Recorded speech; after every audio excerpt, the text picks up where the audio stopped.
Texto 33. A Suprema Personalidade de Deus afirma, no Srimad Bhagavatam 11.10.5: deve-se buscar abrigo em um mestre espiritual genuíno que seja pacífico, que conheça a verdade sobre mim e cujo coração e mente estejam fixos em mim. No Sri Krama Dipika explica: deve-se buscar abrigo em um mestre espiritual genuíno que é um Brahmana qualificado, que conquistou a luxúria e todos os outros inimigos, que é puro, exaltado, devotado aos pés de lótus do Senhor Krishna, plenamente consciente do caminho puro dos Vedas e Agamas, convencido das conclusões alcançadas pelos grandes devotos autocontrolados, ansioso para aprender sobre o Supremo Senhor e de humilde coração. Para aprender o assunto transcendental, deve-se abordar um mestre espiritual. Ao fazê-lo, deve-se levar combustível para queimar em sacrifício. O sintoma de tal mestre espiritual é que ele é especialista em compreender a conclusão védica e, portanto, constantemente se envolve no serviço da Suprema Personalidade de Deus. No Chandogaya Upanishad 6.14.2 é dito: aquele que se aproxima de um mestre espiritual fidedigno pode compreender tudo sobre a realização espiritual. Deve-se permanecer sempre no abrigo do mestre espiritual. No Srimad Bhagavatam 10.87.33, os Vedas personificados afirmam: ó Suprema Personalidade de Deus, ainda não nascida, aqueles que deixam o abrigo dos pés de lótus de seu mestre espiritual, e retendo os sentidos e a respiração, lutam para controlar o cavalo selvagem da mente, encontram uma centena de calamidades, tentam navegar no oceano em um barco sem capitão. No Katha Upanishad 1.2.9 é dito: ó querido, a verdade espiritual não pode ser compreendida pela lógica material. Ela é compreendida apenas ouvindo as explicações do mestre espiritual. As qualidades de um mestre espiritual genuíno. No Sri Mantra Muktavali é dito: um mestre espiritual genuíno é santo, nascido em uma família pura, diligente no cumprimento de seus deveres prescritos, um seguidor de Varnashram, desprovido de raiva, instruído nos Vedas e nas Escrituras. Comentário de Srila Sanatana Goswami. O Srimad Bhagavatam 11.3.21, citado no texto 32, também descreve as qualidades de um mestre espiritual genuíno: fiel, livre de inveja, um orador agradável aos olhos, puro, bem vestido, jovem, uma pessoa que trabalha para o bem-estar de todos os seres vivos. Inteligente, humilde de coração, perfeito, não violento, atencioso, virtuoso, dedicado a adorar o Senhor, grato, afetuoso com seus discípulos, capaz de punir e abençoar, devotado a mantras e jagyas, examinando todos os lados de uma questão, puro no coração e misericordioso. Um mestre espiritual genuíno tem essas e muitas outras virtudes. Ele é um tesouro de virtudes. No Agastya Samhita é dito: um mestre espiritual genuíno é um adorador da Suprema Personalidade de Deus, pacífico, livre de desejos materiais, consciente da verdade espiritual, um professor da verdade espiritual, capaz de livrar os outros, capaz de superar obstáculos, o melhor dos brahmanas, especialista em yantras e mantras, aquele que vai ao fundo da questão, ciente dos segredos da filosofia espiritual. Um executor de Pushkarana, especialista em cantar mantras em yagyas, ciente do que é necessário, austero e verdadeiro. Estes são as qualidades de um mestre espiritual, chefe de família. É dito no Vishnu Smriti, uma pessoa que é gananciosa para obter adoração, louvor e dinheiro de seu discípulo não é um verdadeiro mestre espiritual. Um verdadeiro mestre espiritual é um oceano de misericórdia, perfeito, uma pessoa que faz o bem a todos. Ele é livre de todos os desejos materiais, completamente perfeito, instruído em todo o conhecimento, capaz de eliminar todas as dúvidas e não ser preguiçoso. No Sri Narada Pancharatra, a Suprema Personalidade de Deus explica a Sri Narada: ó melhor dos Brahmanas, um mestre espiritual deve ser um Brahmana exaltado que sabe tudo o tempo todo e que é misericordioso com todos. Na ausência de uma pessoa altamente qualificada, um mestre espiritual pode ser um kshatriya que tem paz no coração, devotado à Suprema Personalidade de Deus, puro de coração, onisciente, versado nas Escrituras e devotado a atos piedosos e dotados de 3 perfeições. Tal mestre espiritual kshatriya deve ser misericordioso com os kshatras, vaixas e shudras. Na ausência de tal mestre espiritual kshatriya, deve-se aceitar um mestre espiritual vaixya, que é sempre misericordioso com os vaixas e shudras. E na ausência de tal mestre espiritual vaixya, um shudra pode aceitar um shudra como mestre espiritual.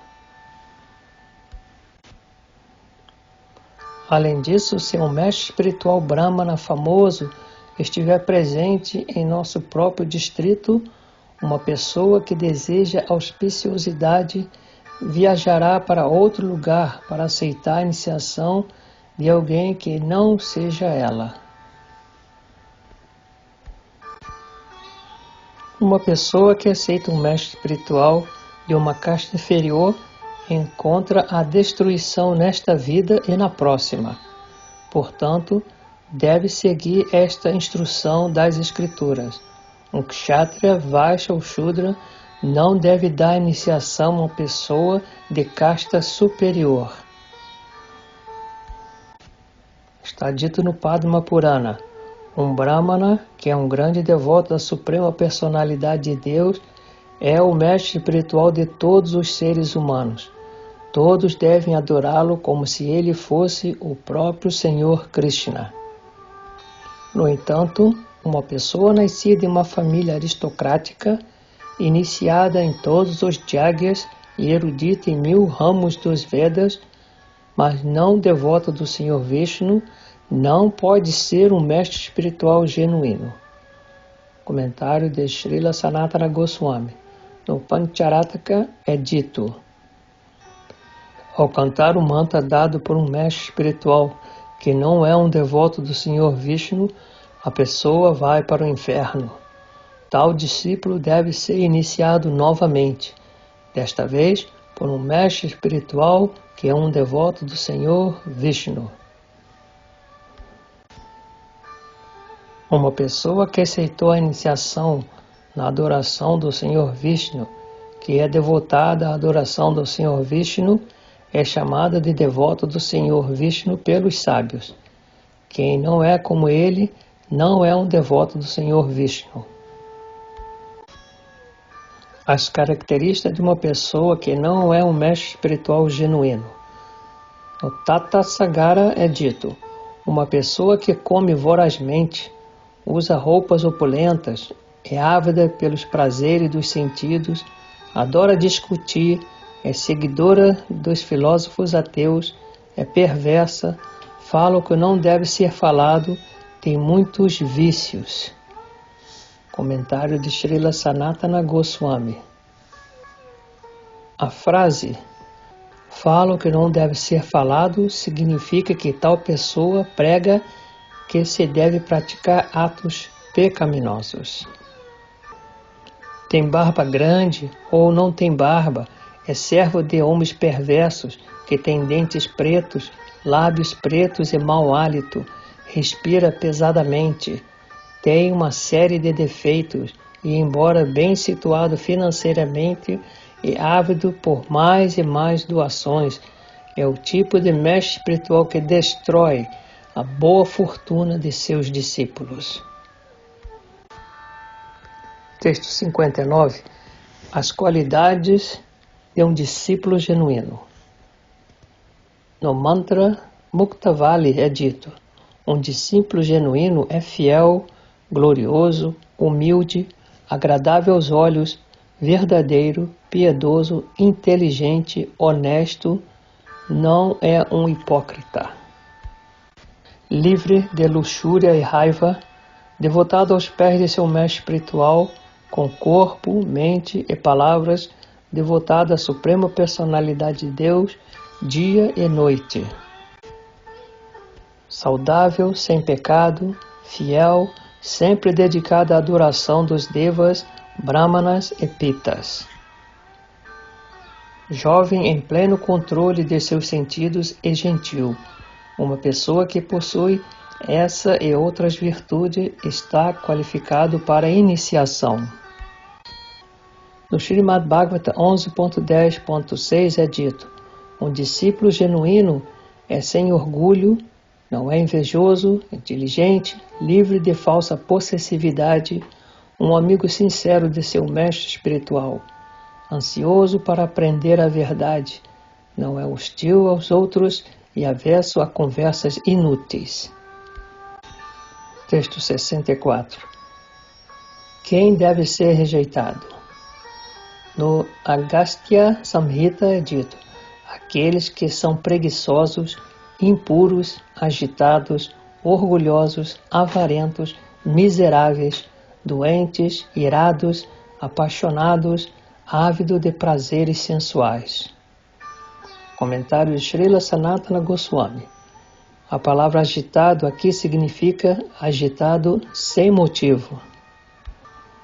Nas garras da inveja e da hostilidade, trapaceiros, cheios de palavras duras, gananciosos para acumular riquezas sem motivos, adúlteros. Sujo, duro, insultuoso e perverso. Um comedor voraz, cruel, perverso de coração, degradado e pecadores. O mais baixo dos homens que tem este é uma série de outras faltas. Quem não se desvia do que não deve ser feito e que não suporta seguir os ensinamentos do mestre espiritual deve ser rejeitado. Eles não estão aptos para serem discípulos. Mestres espirituais que aceitam discípulos como estes tornam-se objetos da ira da Suprema Personalidade de Deus. Nesta vida, eles se tornam miseráveis e são abandonados por esposas e filhos, e na morte, eles vão para o inferno. Finalmente, eles nascem como animais. No Raya Shirsha Pancharatra é dito: os 6 filósofos ateus são Jaimini, Sugata, Nastika, Nagna, Pseudo-Kapila e Akshapada. Aqueles que seguem suas ideias se tornam os mais baixos dos homens. Embora esses seguidores possam ser chamados filósofos neste mundo, não se deve dar iniciação a eles. O futuro mestre espiritual e o discípulo devem viver juntos por 1 ano e, examinando cuidadosamente as atividades e o caráter um do outro, testar um ao outro para ver se são qualificados.